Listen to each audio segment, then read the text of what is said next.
Marcus Hill would like to discuss property rights, sustainability, Agenda 21, and clean water. I'd like to take a minute and wish everyone good luck in their bids for re-election. I think no matter what members do make up the council in the future, I hope the council will begin to protect the property rights of individuals within this great city. We can begin with guaranteeing clean water unadulterated by fluoridating chemicals that have repeatedly been shown to be harmful. Many people, like infants, are not able to protect themselves, so governments are instituted to protect the rights of those unable to protect themselves. You are aware that fluoridating chemicals harm infants. Please begin to defend them and not just continue to fail policy. The systematic dismantling of property rights under the UN Agenda 21 is a program being implemented in our 21st century city of Raleigh. It is predicated on the failed theory of anthropogenic global warming, sometimes called climate change, with a sister agenda called sustainability.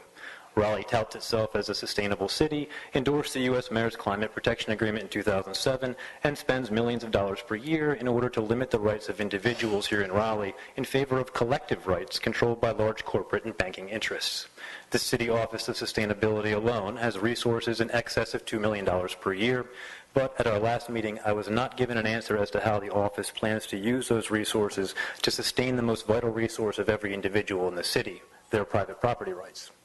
The City of Raleigh commissioned the greenhouse gas inventory to address the city's contribution to global climate change, has developed and passed a unified development ordinance in accordance with UN Agenda 21 principles of smart growth and sustainability, and has created and funds the Office of Sustainability.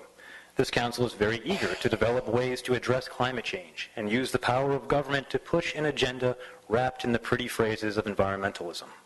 The unfortunate reality, however, is that UN Agenda 21 is simply the global consolidation of all resources into the hands of a few banking interests and their corporations. The centralized, comprehensive, and agenda-driven planning laid out by this council leaves little room for the rights of the individual. Couple the lack of basic respect for property rights inherent in Agenda 21 with the failure of the models upon which climate change is based, and you have our present reality. Today, there has been no global warming for over 16 years and 10 months.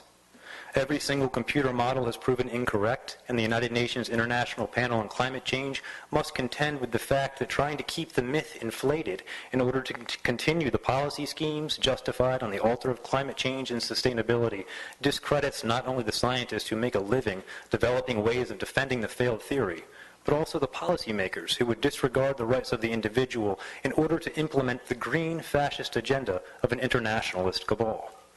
The Office of Sustainability is the policy steward of the UN Agenda 21 here in Raleigh, and so again, how does the Office of Sustainability plan to use the resources allocated to it by the Raleigh City Council, and thus the people of Raleigh, to sustain the property rights of the citizens of Raleigh? Okay, thank you very much. Does the Office of Sustainability believe property rights are sustainable? Next we have Rocco Pisciria would like to discuss sustainability.